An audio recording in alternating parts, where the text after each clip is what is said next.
Miss Nusa was 63 years old, a retired seamstress born in Montes Claros in the state of Minas Gerais, Brazil. Mother of 3 kids she raised practically on her own. Grandmother of 5 grandchildren she loved picking up from school every Friday. She was a tough woman, the kind who never complains about anything. But there was a problem she had been carrying in silence for almost 4 years. One that had started stealing from her much more than just sleep. Every single night, at 3 in the morning, she opened her eyes. It didn't matter if she had gone to bed early or late. It didn't matter if the day before had been exhausting or easy. At 3 in the morning, her body woke up as if someone had pressed an invisible button. Heart slightly racing, head full, thoughts spinning. And then came the worst part. The certainty that the next few hours would be sheer torture. Lying there, turning over, staring at the ceiling until daybreak. She told me at our first appointment, "Doctor, I sleep, but I don't rest. I wake up more tired than when I went to bed." When Miss Nusa walked into my office, I had already seen dozens of patients with the same complaint. But what struck me most about her wasn't the symptom itself. It was what she said next. "I've seen 3 doctors already. Each one gave me a medication. At first it helped a little. Then it stopped working." She was sitting across from me with tired but determined eyes, and I needed to be straight with her from the very beginning. I've been a doctor for almost 20 years, and in recent years the complaint that showed up most in my practice was exactly this: waking up in the middle of the night, especially between 2 and 4 in the morning, and not being able to fall back asleep. And I have to be honest with you, just like I was with her. There's no pill that fixes this problem without understanding the cause. A sleeping pill without treating the root is like putting a Band-Aid over an infected wound. You cover it on the outside while the problem keeps growing on the inside. Stay with me all the way to the end, because I'm going to tell you what I found inside Miss Nusa's daily routine that none of the 3 previous doctors had investigated, and what happened to her sleep once we started treating the real cause. And I'm going to reveal the natural substance that, when it's missing from your body, turns your nights into a battlefield. But first, I need to explain what's actually happening inside your body at 3 in the morning. Human sleep is not one continuous block of unconsciousness. It's an architecture, an organized structure of roughly 90-minute cycles that alternate between light sleep, deep sleep, and REM sleep.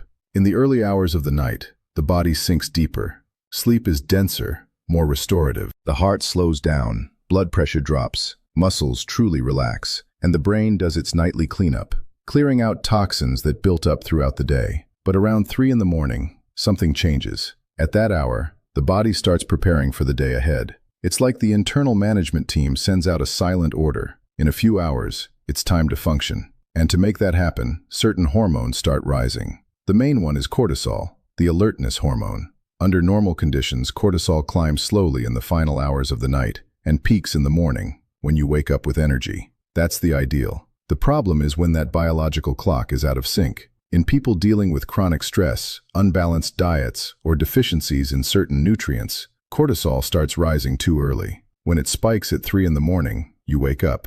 Your heart speeds up slightly. Your mind switches on. It feels like anxiety out of nowhere, but it's not. It's chemistry. It's your own body running the wrong program at the wrong time. There's also another factor that very few people connect to nighttime waking: a drop in blood sugar. When dinner is loaded with simple carbs or ultra-processed foods, glucose spikes quickly and then drops quickly a few hours later. When that drop happens during the night, your body goes into emergency mode and releases adrenaline. That's the explanation for waking up with your heart pounding at 3 in the morning without knowing why. It's like setting an alarm inside your own bloodstream that goes off every night at the same time. Back to Miss Nusa. When I started looking closely at her daily routine, the first thing that caught my attention was dinner. She ate late, around 10 at night, usually something quick: bread, crackers, sometimes a slice of cake left over from her granddaughter's plate. Simple carbs that absorb fast.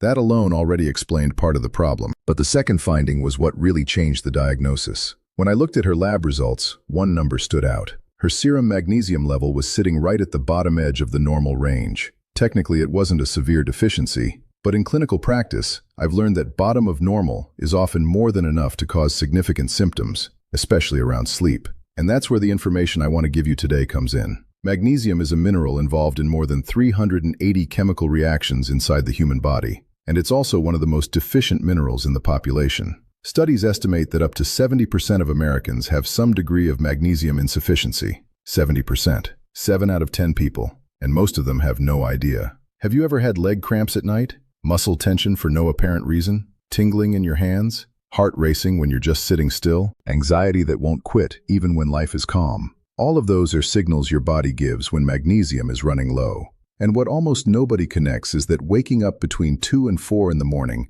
can also be a symptom of that same deficiency. Let me walk you through the mechanism. Magnesium acts in the nervous system like a natural brake. It activates GABA receptors, GABA being the brain's main inhibitory neurotransmitter.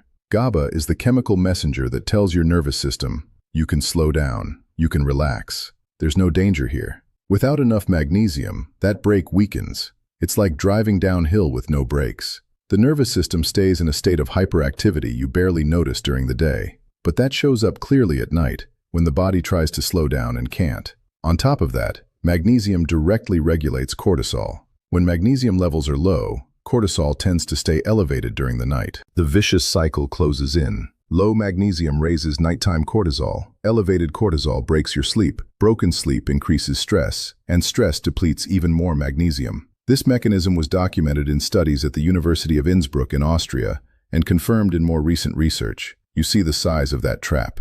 Now, within the world of magnesium, there's one specific form that has been drawing serious attention from sleep researchers. It's called magnesium bisglycinate. It's magnesium bonded to the amino acid glycine in a chelated structure that shields the mineral during intestinal absorption and allows it to reach the body far more efficiently than conventional forms. The data from the literature is specific. A randomized clinical trial published in 2025 in the journal Nature and Science of Sleep followed 155 adults with poor sleep over 4 weeks. Those who received magnesium bisglycinate showed a statistically significant reduction in insomnia scores, with the most noticeable improvement in the first 2 weeks.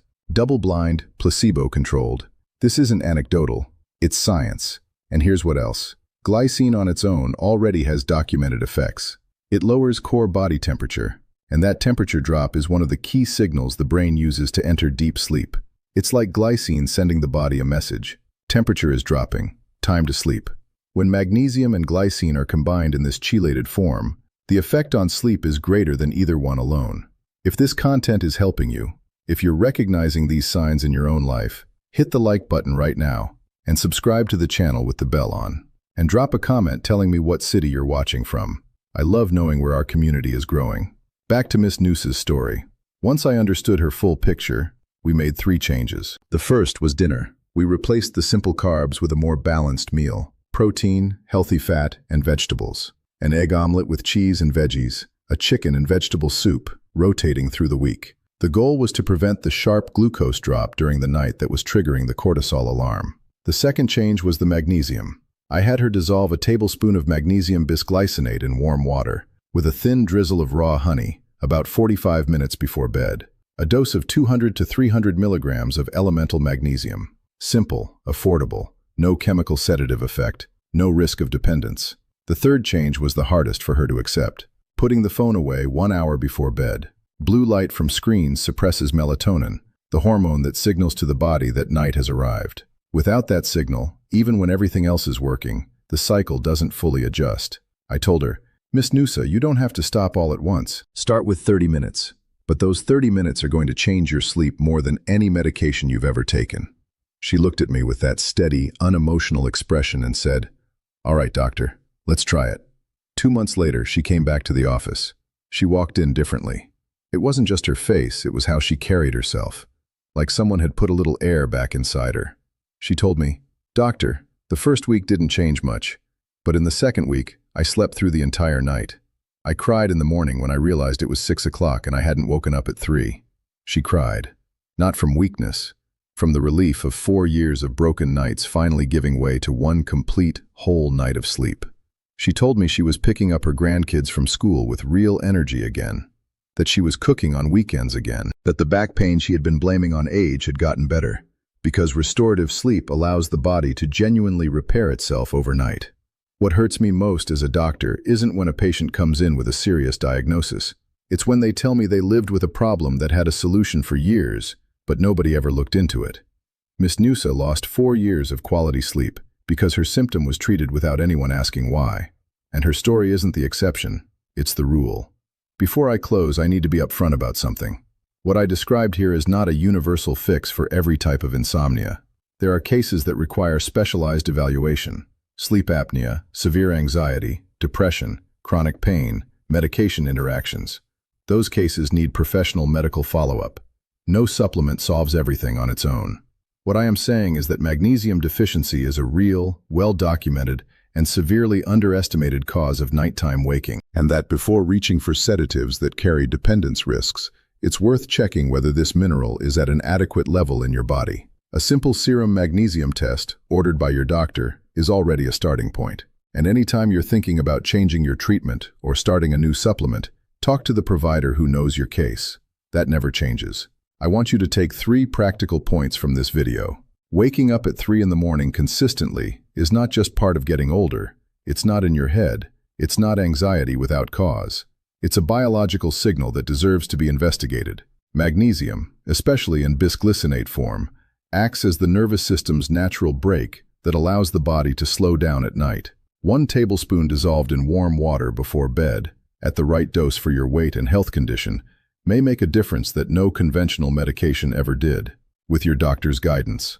And dinner matters. Simple carbs at night create a glucose crash that triggers the cortisol alarm in the middle of the night. Swapping out the crackers and white bread you eat before bed for protein and healthy fat may be one of the simplest and most powerful changes you make for your sleep this very week. Send this video to that family member who wakes up every night and thinks there's no solution, to that friend who always says she can't get rest, to that mom or dad who lost count of how many nights they spent staring at the ceiling. Sleep has a cause, and it very often has a solution. In the next video, I'm going to reveal the 5 physical signs your body gives when magnesium is low. Signs that most people spend years ignoring without knowing what they mean. And the 5th one is going to surprise you, because almost no one connects that symptom to this mineral. You won't want to miss it. Sleep is the foundation of everything: energy, memory, immunity, mood, longevity. When sleep breaks down, everything else goes with it. Take care of your sleep the way you take care of what you love most, because it's the foundation that holds up everything else you want to build.